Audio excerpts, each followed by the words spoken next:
Xitoyning O'rta Sharqdagi kun sari kuchayotgan ta'sirini qanday tushunish kerak?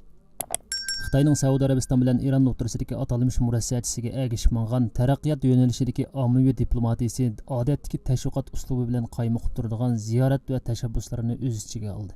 Bular odatda Xitoyning dunyoda planlayotgan har xil cho'ng planlari bilan bog'langan.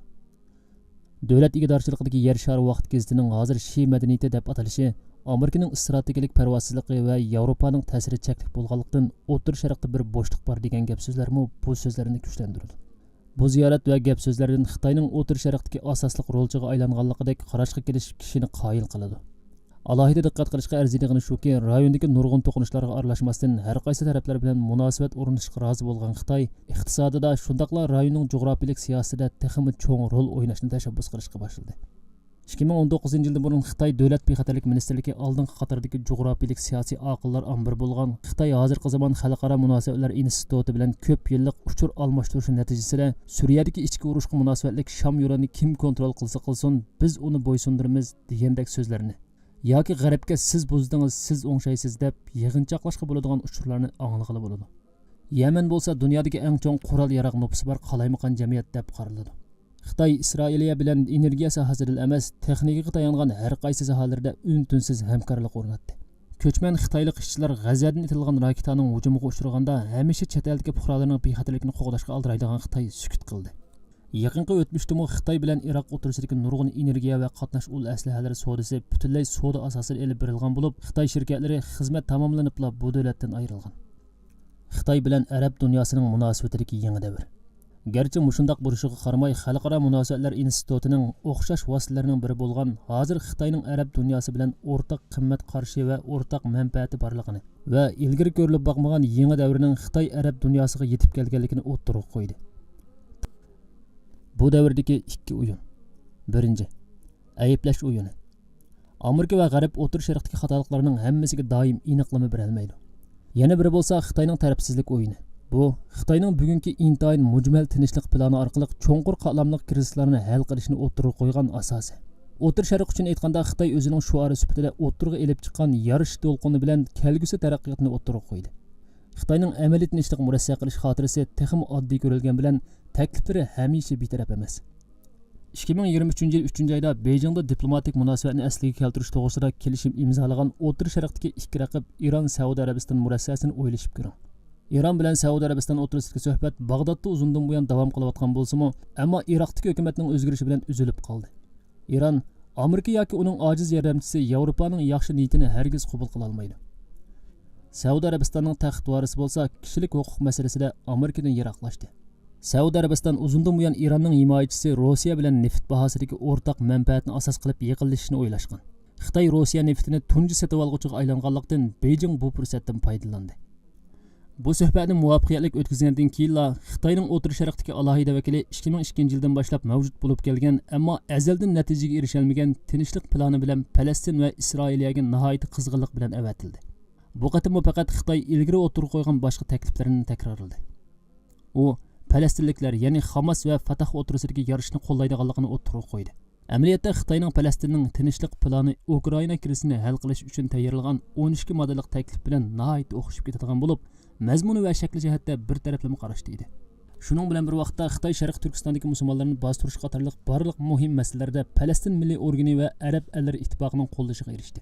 Shundaqla Xitoyning bir balvoq bir yo'l plani uchun O'rta Sharq intayin muhim bo'lib, bu rayondan ayrilib qolishni hargiz xohlamaydi. Xitoyning savdo va texnika kuchi.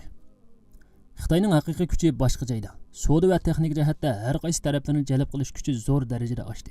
Isroiliya bosh ministri Benyamin Netanyahuning Beijingni ziyorat qiladiganligi to'g'risidagi bayonotda ko'rsatilishicha, Isroiliya chuqum Amerika bilan bo'lgan bexatarlik manfaati va Xitoy bilan bo'lgan savdo munosabatidan iborat ikki omilni tamponlashtirish kerak ekan. Garchi Xitoy taraqqiyotni krizisni hal qilishning ochiqcha deb qarasa-mu, degan gapi amaliy yordamga ergashmaydi. Xitoy muvaffaqiyatli holda O'rta Sharq neft va savdo qizil raqamiga tayinishni kunsiri kuchayotgan eksport harakatlantirgich kuchiga aylantirdi. Xitoyning Yevropaga bevosita mablag' solishi natijasida Xitoy shirkatlari yevro bozori va tuvan o'sim nisbatini ishlatyapti. Bugungi kunda dunyodagi eng chong tashqi privat zapasiga ega bo'lgan Xitoy Saudiya Arabistondan g'oyat zo'r energiya sotib ul aslaha va raqamli quroldan boshqa energiyagacha bo'lgan bir qator cho'ng turlarga qo'l tiqdi. Bu ahvolda allaqachon ikki davlatning iqtisodiy munosabatini tamponlash boshlandi. Paris qo'ltiqi davlatlari bilan o'xshash kelishimlar davomlashmoqda. Xitoyning oldingi qatordagi iqtisod jurnali Keyshin mundoq dedi. O'tir Sharqdagi mablag' salg'uvchilar Xitoy shirkatlari bilan yerlik turlar shundaqla Xitoy bozori uchun hamkorlashmoqda. Bu iqtisodiy jalb qilish kuchiga munosabatlik jug'rofiyalik siyosiy taraqqiyotda Shimoliy Atlantik ahdi tashkilotiga a'zo Turkiyani o'z ichiga olgan rayondagi davlatlar bexatarlik hamkorligini, terrorlikqa qarshi turishni asos qilgan Xitoy boshchiligidagi Shanxay hamkorlik tashkilotiga qatnashmoqda. Bu oraliqda Arab Birlashma Xalifaligi 2023-yil mayda Amerika rahbarligidagi O'tir Sharq dengiz bexatarlik ittifoqidan chekinib chiqdi. Bu taraqqiyot Iranning dengiz qo'ltiqi hamkorlik kengashi bilan dengiz ittifoqi qurish tashabbusidan keyin borliqqa keldi. 6-oyda Iran dengiz armiyasining qo'mondoni Iran, Rossiya va Xitoy har yili manevr o'tkazadigan 3 taraf dengiz armiyasining taraqqiy qilayotganligini aytdi. Xitoyning O'tir Sharqdagi arab shirkatlari bilan bo'lgan savdo kelishimining so'mmasi zo'r bo'lib, bu rayonning bexatarligi va tinchligi uchun har yili o'xshash bo'lmagan turlarda manevr o'tkazib turishi aniq. Iranning dengiz ittifoqi qurish tashabbusi mubolag'a qilingan bo'lishi mumkin. Bu rayon balkim Paris qo'ltiqidagi bexatarlik uchun Tehronga tayanmasligi mumkin. Qandaqla bo'lmasin, bu talablarning rad qilinmasligi dengiz qo'ltiqi rayonining Amerika armiyasiga davomli tayinishining diplomatik harakatlarini qalaymiqlashtirib, ularning xatarini azaytayotganligining belgisi. Bu orqa ko'rinishda Xitoyning muhim kozur kartasi bor.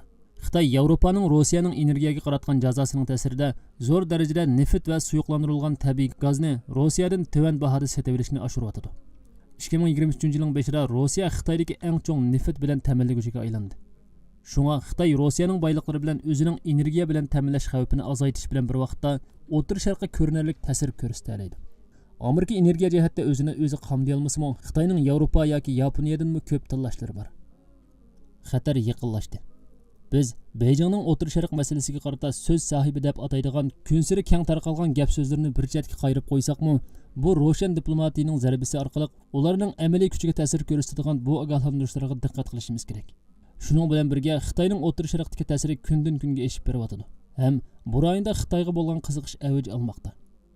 Amerika bu rayondan ayrilib qolmaslik uchun muvofiq tadbir qo'llanishi kerak. Tarixdan buyon o'z ta'sirini yo'qotmay, G'arb bilan Sharqning savdo karvonlariga o'tang bo'lib kelgan O'tir Sharqda buningdan keyin Xitoyning ta'siri qanday bo'ladi? Buningga qiziqsangiz kanalimizga ergashishni unutmang.